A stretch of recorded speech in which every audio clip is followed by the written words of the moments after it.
Hey there, in today's video, I'm going to talk about some of my favorite cold weather winter running gear. I'm making this video because I recently ran the Polar Night Marathon in Tromsø in Norway, and I thought I'd go through some of the gear and equipment that I wore and some of the things that went right and the odd thing that went wrong. Pretty much everything went right, but in this video, I'm going to go through all of the gear in a little bit of detail. My favorite winter running shoes are either these or these. Now, I ran the Polar Night Marathon in these, which are the IceBug ice studded shoes.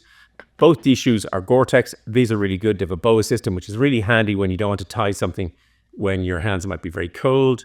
Really good. Gore-Tex I find really good, not necessarily if there's a lot of water, because the water can come in and then it can't get out, but in snow, which you're running in when it's not actively snowing, it will stop a lot of the water coming in or moisture, and then there'll be a certain amount of permeability for moisture going out. If it wasn't icy, I would use these. This is the Tromsø waterproof shoe. I ran a half marathon in Latvia in these. These have stunning grip, not for ice, but for general running. The traction and the grip in these are really good. The grip on a sort of greasy roads here in Dublin is really good, but for ice, yeah, it's no substitute for a pair of ice bikes like these. The socks I wore were the Innovate Extreme Thermal version 2. I had them in large. I couldn't get them in extra large. Extra large is 11 to 13 UK, and that's the size I take a 12, which I'd have preferred. At 11, these were just a little bit tight on my feet. I was worried about how cold it would get, and I didn't have enough experience about layering up in merino and non-merino and various layers of socks. So I decided to try and do one size fits all kind of thing. These are neoprene. Now I will say all of the gear I had no serious problems on the run, and a marathon is a reasonable amount of distance to test anything. These were really, really good. I was warm throughout. I was afraid that I might get very sweaty and very swampy, but they didn't. They're neoprene. I think they're designed to get wet and then to warm up in much the same way that a wetsuit, dry suit kind of combination, neither of which I've ever done. But yeah, these were really good. And for when it's really cold, I also have various knee-length socks. I've got some by Features that are very good. So if it was cold, just cold, I might choose those. But yeah, when it's really cold, these were really good. Here in Ireland, I can run in winter in pretty much one layer. I can, I'll thicken up the layers and sleeves on or off, depending, and pretty much works for me. And I often wear soar winter running jackets. But when you're running in, it could be minus 15, and it certainly was, it was somewhere between minus 10 and minus 5 for all of the run. Certainly it was cold enough that my face began to freeze and my mouth sounded like a bit of dentist.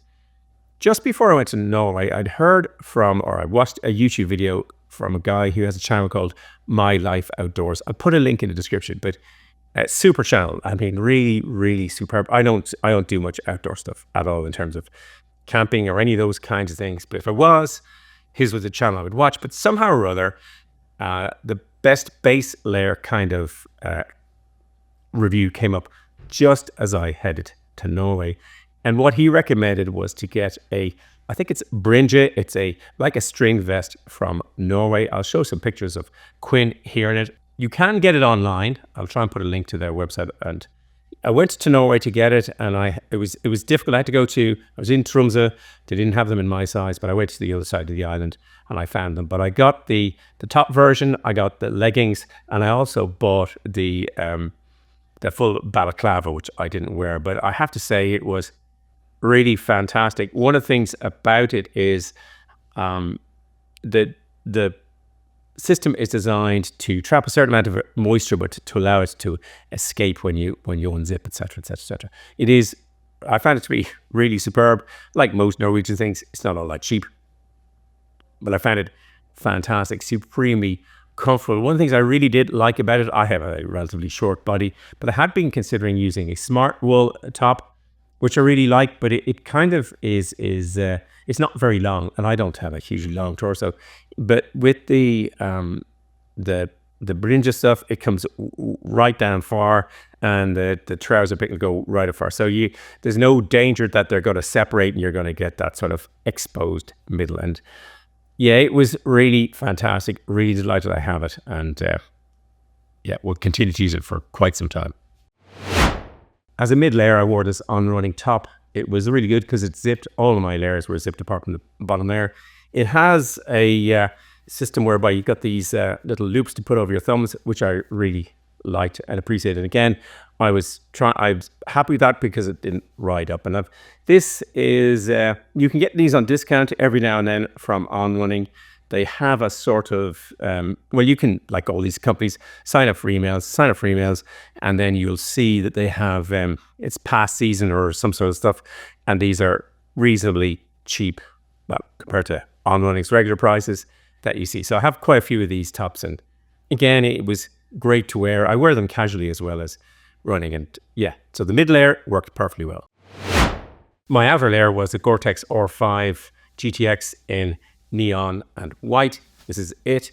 I found it really comfortable. I ran in it in Ireland beforehand with just a t-shirt underneath. And I mean, no Gore-Tex is perfect. My arms were a bit sweaty afterwards, but I wanted something that was reflective on the run. The run was at nighttime and in the dark, obviously. Well, it wasn't in the nighttime and it wasn't in the dark. It was in the daytime. It's called the polar night, but the sun didn't rise. So it was dark when I was running in it. But I liked the bits of reflectivity because part of it was on road. Well, reflectivity is a big thing for me, but part of it was on road. I found that really good. There is a hood. I didn't use the hood, but there's a hood that comes up. But again, it would give you a little bit of cover around your ears. And again, the zip goes up and down. There's also quite a few pockets. There's 2 deep pockets at the front. And inside in one of the pockets, there's another smaller little pocket. I suppose you could put change in it. I don't know. I didn't use that very much because I was wearing, on top of this, I had a hydration vest. This is the On-Running hydration vest. I've reviewed a lot of these separately, so I'll put links in the description. But this was really good. It's the 3rd marathon I've run in it. I didn't have any problems. I didn't really notice it or pay particular attention to it. When I was reviewing the footage afterwards, I could hear this jiggling sound.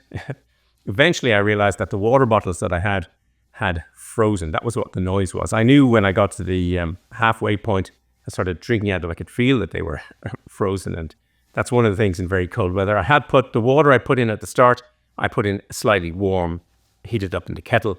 But yeah, by halfway and all that, it had started to freeze. But yeah, if I was doing it again, I would still do the same thing. I would heat up the water in the kettle and bring it with me. But this is a superbly comfortable jacket, and it's very easy to put lots of things. I also brought, I don't know how many people on the marathon brought this. I brought an emergency blanket. There's a whistle in here.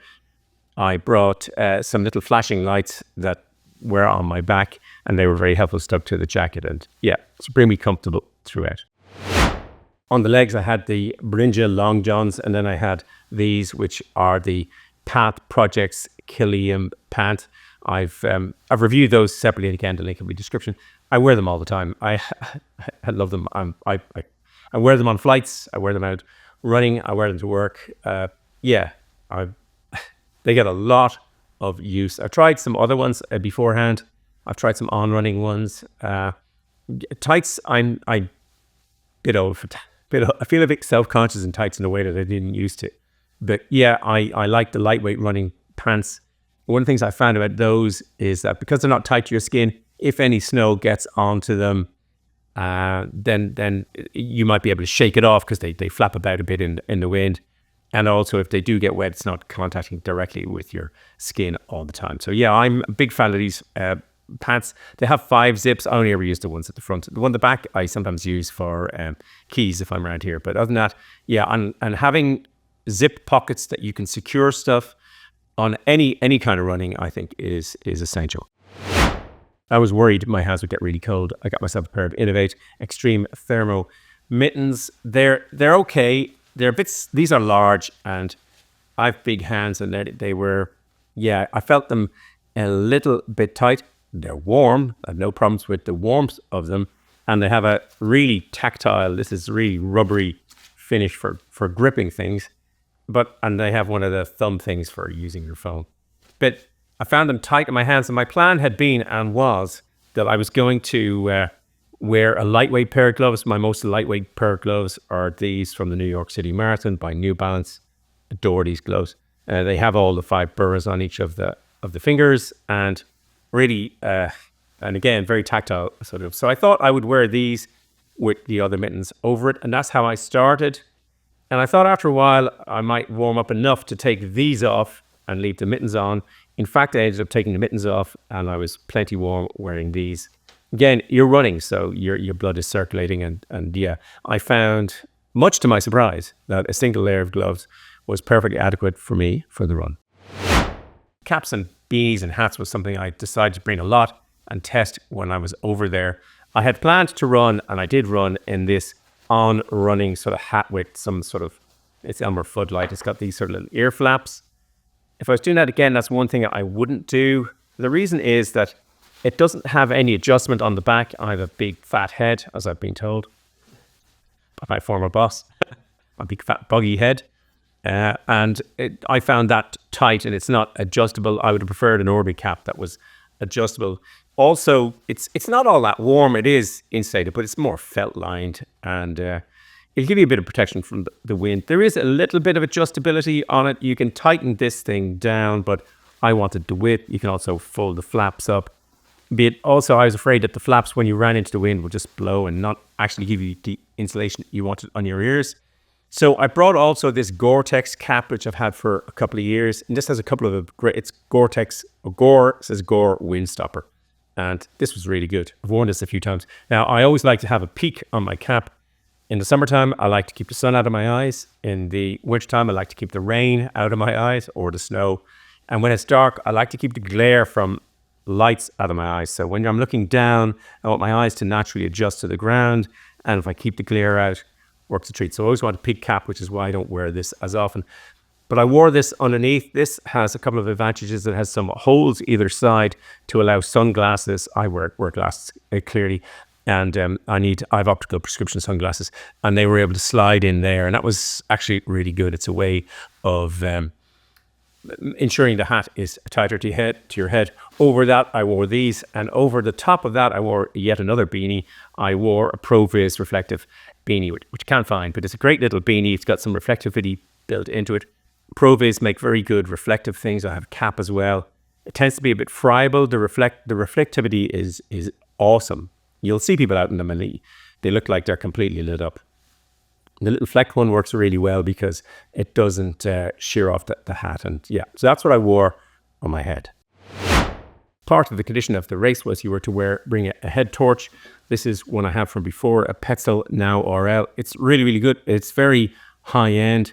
You can change the beam 3 times in terms of brightness at the front, change the angle really easily. You can change how tight fits your head without any bother. And it also has a reactive setting as well. So you can set it to reactive so it only reacts really to stuff that's oncoming or other lights. I don't usually set it to reactive, but I had plenty of battery power for the marathon. In the back, the battery fits in the back. It's USB-C. And the battery, one of the things at the back, there's also some flashing lights. You can set it for strobe or various things.